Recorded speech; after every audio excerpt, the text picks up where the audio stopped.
భారత రాజ్యాంగం పట్ల నిజమైన విశ్వాసం విధేయతను చూపుతానని, భారతదేశ సార్వభౌమాధికారాన్ని సమగ్రతను కాపాడుతానని, తెలంగాణ రాష్ట్ర మంత్రిగా నా కర్తవ్యాలని శ్రద్ధతో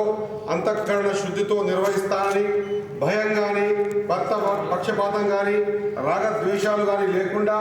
రాజ్యాంగాన్ని శాసనాలను అనుసరించి ప్రజలందరికీ న్యాయం చేకూరుస్తానని దైవ సాక్షిగా మనస్ఫూర్తిగా ప్రమాణం చేస్తున్నాను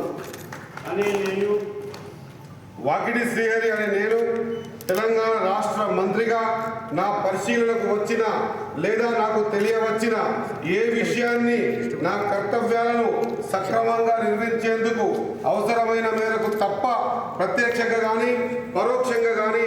ఏ వ్యక్తికి లేదా వ్యక్తులకు తెలియపరచనని లేదా వెల్లడించనని దైవ సాక్షిగా పవిత్ర హృదయంతో ప్రమాణం చేస్తున్నాను.